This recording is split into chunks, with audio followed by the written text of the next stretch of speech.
Good morning mga boss. Another day, another digital. So sa mga nagre-request ng Mio Soul I na old type na model. Ito meron na tayo. Pang Mio Soul I 125. Ito meron na tayo, no. Hindi ko sure kung 125 o 115 ata yun model na yun. So bali ito siya, no. Meron na tayo yung mga nagre-request. So, pag binili nyo sa akin ito, ikakabit na lang yan. So, yung wiring na rin ng motor nyo. Kakabit nyo na itong buong panel na yan. Ganito siya pag naandar.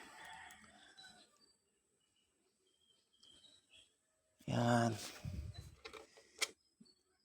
Yan na po siya sa mga sir. Tapos, kung napapansin nyo, meron yan dito parang sa stock frame nyo.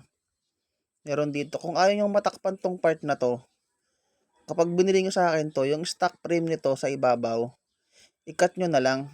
Yung sakto lang na hindi nakikita yung hindi matatakpan tong display. Yan, pwede sa part na to, tapyasan nyo yung sa frame, sa stock frame nyo, para pag pinasok nyo sa babaw sa cover, hindi matatakpan tong display na panel na buo.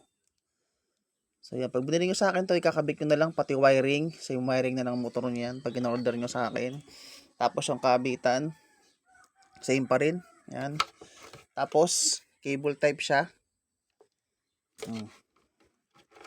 Sa mga gusto mag-order, just PM na lang mga boss, no? Hanapin nyo ako sa page ko, Digital Gear. Yan. Yung mga magtatanong dito sa TikTok, yung mga gustong ma-direct na ma-replyan agad, punta kayo sa page ko, Digital Gear. So yan, yung mga gustong order nito, no? Ayan. Okay, yung mga gustong mag-order, mag-PM lang sa akin direct, no? Price details, salamat po. Ang location ko ay JMA Cavite, no? Pagka gusto nyo akong i-locate sa map, ang search nyo lang sa map ay Digital Gear Motorworks, yun yung pinaka-landmark.